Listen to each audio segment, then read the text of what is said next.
Story 2 Being Intellectuals. Campus life at Untag Surabaya. The heartbeat of Untag Surabaya could be felt in its rhythm of daily life, a blend of determination and spontaneity. This private university in East Java wasn't just a place to earn a degree, it was a stage where thousands of young people explored who they were and who they wanted to become. From the central courtyard to the quiet library hall, and from the crowded parking lot to the buzzing food stalls just outside the gate, the environment pulsed with stories of effort, dreams, and transformation. Everywhere on campus, you could observe different kinds of learners. Some walked with books tucked under their arms, headphones in, eyes forward focused and immersed. Others lounged in circles on the grass or sat cross-legged under shady trees, discussing anything from coursework to social issues, to memes that had gone viral the night before. Professors strolled between buildings, sometimes joined by students still asking questions from class, showing how learning at Untag extended beyond the classroom. In the midst of this energetic atmosphere, intellectualism wasn't defined by grades alone. It lived in moments of quiet reading, late-night project work, open debates, and shared laughter. The culture encouraged students not just to pass, but to reflect, to contribute, and to grow. And in this very campus, where ambition met everyday chaos, we meet Rayhan and his friends Fajar, Danai, and Alex. They weren't part of the student council, nor were they top of the class celebrities. But they represented something real, the struggle of balancing youth with responsibility. Rayhan, in particular, stood as an embodiment of being an intellectual not through showing off, but by consistently showing up with curiosity, discipline, and heart. To the lobby. The lobby of Untag Surabaya was more than just a hallway, it was a crossroads of ideas, emotions, and student experiences. Every day, the lobby filled with life. On the left side, a group of students could be heard intensely debating an economics case study, their voices overlapping in a flurry of facts and theories.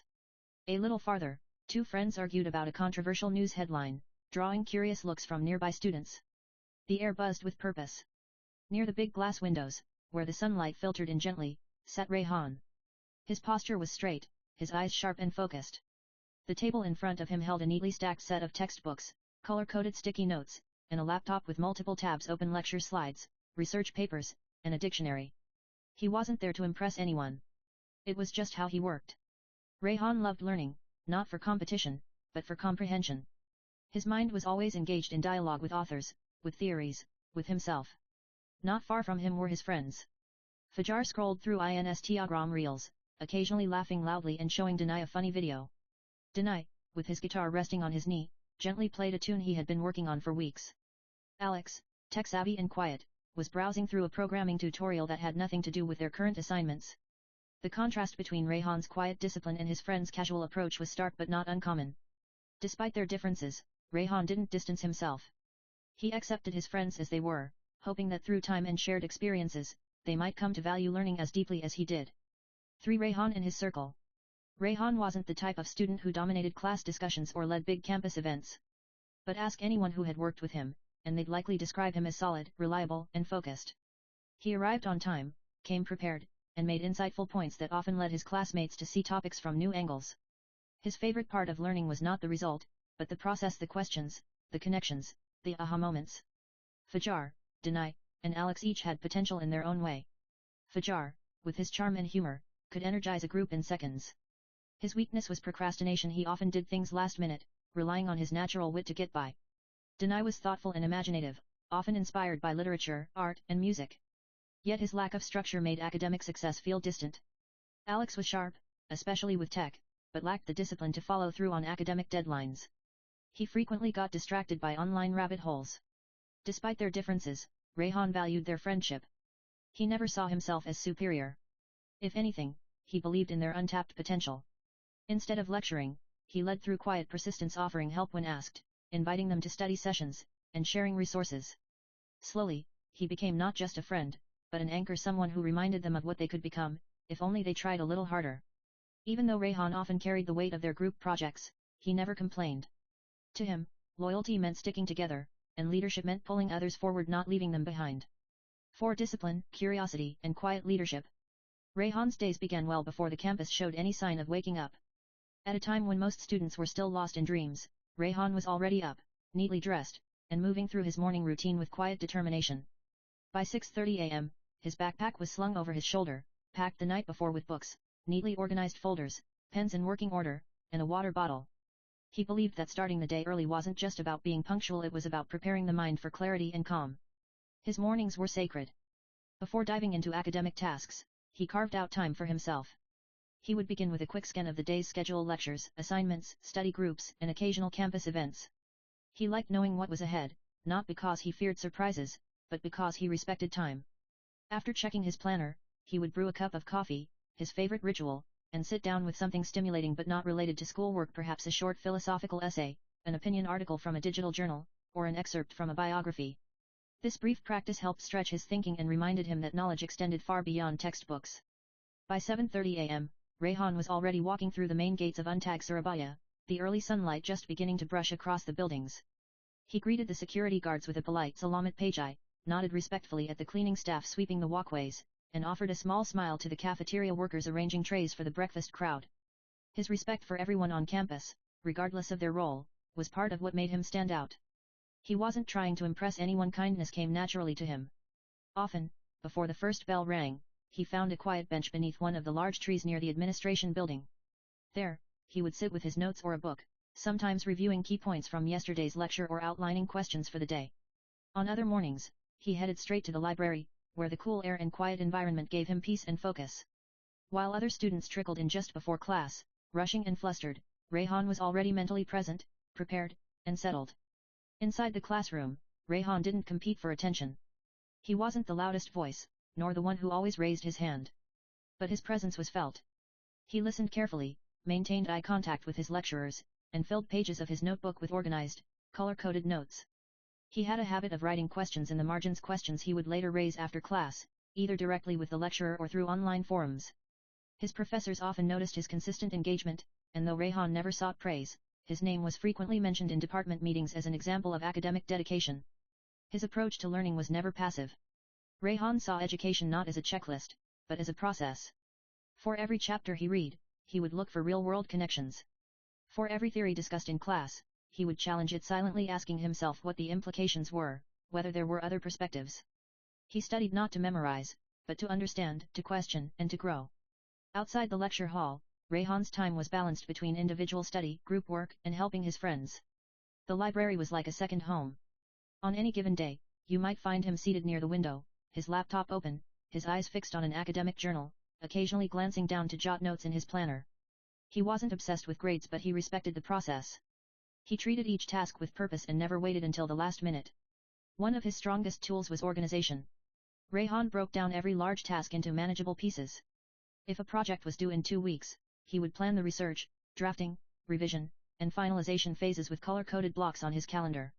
He used simple productivity apps just enough to stay on track without getting overwhelmed. But what truly set him apart wasn't the tools, it was the mindset. While many students waited for inspiration to strike, Rayhan depended on discipline. He knew that excellence wasn't about bursts of motivation, it was about steady, intentional effort. Perhaps the most remarkable thing about Rayhan, however, was not his performance, but his influence. He wasn't the president of any organization, nor was he the loudest voice in student meetings. But his friends, classmates, and even juniors admired him. There was something magnetic in his consistency, his reliability, his humility, and his willingness to help others. In group work, when tasks were unevenly distributed or deadlines missed, Rayhan never complained. He simply adjusted, picked up the slack, and got the job done. When his friends Fajar, Danai, and Alex struggled with assignments, he didn't criticize. Instead, he offered to review their outlines, explain difficult concepts, or quiz them before tests. He didn't lecture them about discipline. He simply modeled it. Day after day, without needing applause, he led by example. Rayhan believed that true leadership didn't need a title. It showed up in small acts: sharing notes, reminding others of deadlines, encouraging classmates to ask questions, or calming someone down before a big presentation. His style was quiet but powerful. He led not with authority, but with presence. In a campus full of noise, activity, and distractions, Rayhan was a reminder of what it meant to be centered, to approach life with purpose, to treat learning as a gift, and to uplift others in the process. 5 challenges faced by Rayhan and friends. As the semester wore on, the workload increased. Assignments piled up, deadlines clashed, and midterms loomed. Rayhan managed the pressure well, but he could see his friends beginning to crack under the weight of procrastination and disorganization. Fajar, usually carefree, began missing classes more frequently. His jokes became a way to mask his worry. Danai, overwhelmed by both coursework and personal issues at home, started skipping study sessions. Alex, though bright, kept falling into a loop of staying up late for his tech side projects, then sleeping through lectures. Rayhan felt torn. He wanted to help, but he knew he couldn't carry their responsibilities for them. Still, he refused to give up. He began inviting them for evening study groups at the campus canteen, offering summaries of lessons, and even reviewing practice questions with them. He also started gently reminding them of due dates and encouraging them to break their tasks into smaller goals. His friends slowly began to respond. Fajar confessed that he was afraid of failing. Denai admitted he felt like he didn't belong in the academic world. Alex said he felt lost balancing passion projects with schoolwork. These conversations opened the door to understanding, not just about academics but about the emotional weight each of them carried. Rayhan didn't have all the answers, but he listened, guided, and never made them feel inferior. His strength lay in his ability to uplift without condescending. 6. Rayhan's influence and support. Rayhan's study sessions became a regular routine. They were informal but effective. Held in the campus cafe or under a quiet gazebo near the garden, they combined focus with comfort. He brought snacks, shared notes, and let his friends ask any question no matter how basic. What started as casual meetings turned into moments of shared effort. Fajar began showing up with a notebook. Denai started reading textbooks before the sessions. Alex came prepared with lists of questions and even offered to explain some tech concepts to others. It wasn't dramatic, but it was real progress. Rayhan also connected with them beyond academics.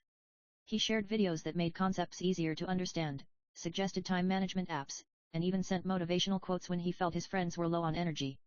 Slowly, these acts built trust. They didn't just see Rayhan as the smart friend anymore, they saw him as someone who genuinely cared. The most remarkable change wasn't in their grades, but in their attitudes. They started trying. That, to Rayhan, was enough.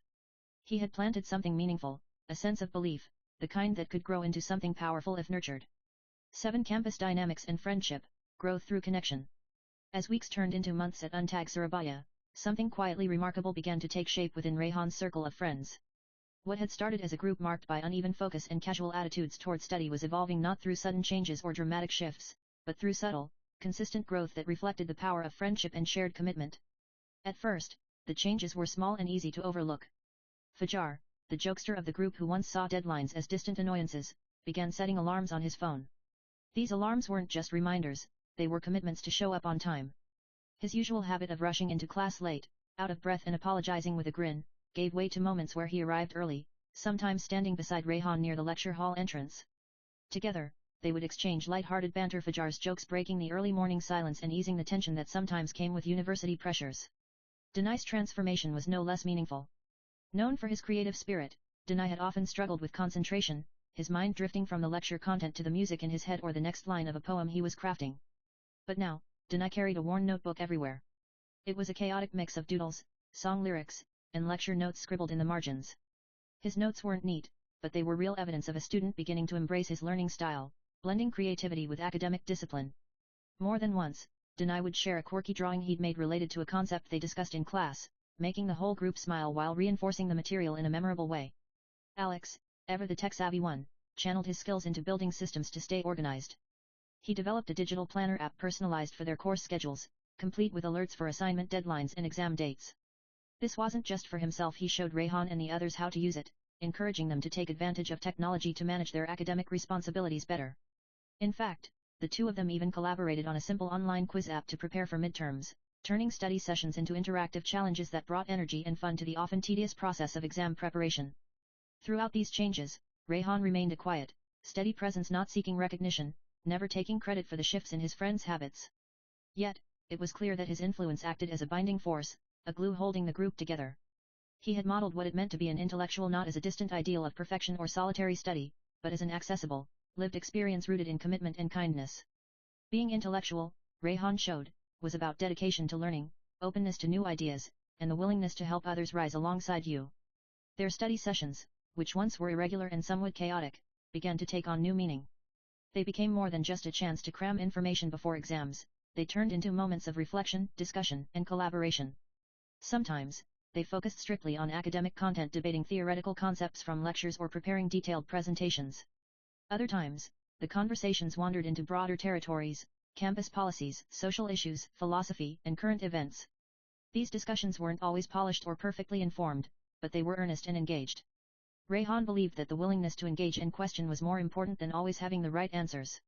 What had been a small group soon attracted others. Classmates who had noticed the change in atmosphere began joining their sessions. These new participants brought fresh perspectives, questions, and energy, enriching the group dynamic even further. It wasn't long before lecturers started to take notice. During one lecture, a professor paused mid-class to remark, "I see something good growing among you all, a culture of curiosity and mutual support that is inspiring." This quiet ripple of positive energy extended beyond academic performance. It fostered a sense of community and shared purpose on campus. Rayhan and his friends laughed together, learned together, and sometimes struggled through tough assignments or personal challenges together. The atmosphere was one of acceptance rather than judgment, where mistakes were seen as part of the learning process, and effort was celebrated. Each member of the group, in their own way, began to embody what Rayhan had lived from the beginning, the spirit of intellectualism as a lifelong journey rather than a destination. They were curious, always asking questions and seeking deeper understanding. They were reflective, willing to reconsider assumptions and learn from mistakes. And they were respectful, valuing knowledge not just for personal gain, but as a tool to contribute meaningfully to their community. In this evolving dynamic, the campus itself seemed to respond.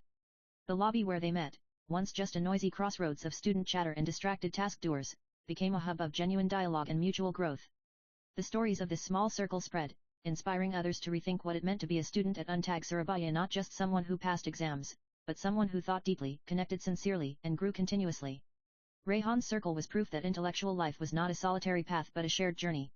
It showed how friendship could nurture discipline, how support could spark motivation, and how growth, slow, steady, and collective, was the true mark of becoming intellectuals in both mind and spirit.